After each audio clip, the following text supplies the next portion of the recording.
பாலசுந்தரம் தான் மூலக்கதை, கலைஞர் கருணாநிதி திரைக்கதை. ஒரு அருமையான படம். இனிமேல் அந்த படத்தை யாரும் தயாரிக்க முடியாது, அப்படிப்பட்ட வசனங்களை பார்க்க முடியாது. அப்படி இருந்த பராசக்தியை இது ஏதோ சாக்கடை சக்தியாக மாற்றிட்டான்.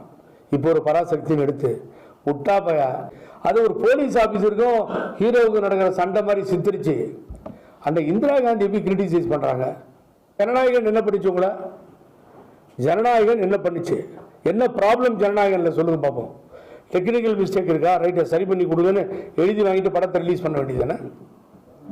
நீங்க இது மாதிரி பண்ண விஜய்க்கு ஒவ்வொரு தொகுதியிலிருந்து 5000 10,000 ஓட்டு இன்க்ரீஸ் ஆகும், அதிகமாகும்னு சொல்லி நான் கோயம்புத்தூர்ல சொன்னேன்.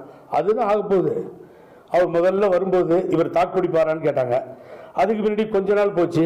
அதுக்கு பின்னாடி இவர் அடித்தளம் அமைச்சாரான ஒரு கொஸ்டின் பண்ணாங்க. ஆகவே நீங்கள் இளைஞர்கள் மனசை மாற்றவே முடியாது. இன்னைக்கு ஃபீல்டுக்கே உள்ளே வந்தாச்சு. ஒரு ஜனநாயகன் சினிமாவை அவர் நடிச்சதை ரிலீஸ் பண்ண விடலைன்னு சொன்னால் எவ்வளவு பயம் ஏற்பட்டிருக்கும் விஜயை பார்த்து உங்களுக்கு. இன்னொரு படம் ரிலீஸ் ஆகுது, ஒன்று ரிலீஸ் ஆக மாட்டேங்குது. ஆக அங்கே போனால் 41 பேர் சாகிறாங்க, செருப்பு பறகுது. சென்ட்ரல் பியூரோ ஆஃப் இன்வெஸ்டிகேஷன் டெல்லியில் தான் என்கொயரி பண்ணுமா? ஏன் எங்கள் ஊரில் மெட்ராஸில் சாஸ்திரி பவனில் இல்லையா? ராஜீவ்காந்தி அசாசினேஷன் மெட்ராஸில் தான் நடந்தது. சிபிஐ ரகோத்மன் நடத்தினார் கார்த்திகேயன் தலைமையில். அது என்ன டெல்லியில் கூட்டு விசாரணை பண்ணுறது?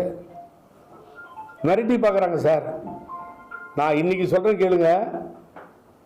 அவரோட அப்பா எல்லாரையும் தெரியும், அவரோட பழகியிருக்கேன், பேசிட்டு இருக்கேன். நீ எந்த மிரட்டலுக்கும் விஜய் என்கின்ற தாவேகாவினுடைய தலைவர் அசைந்து கொடுக்க மாட்டார். நீ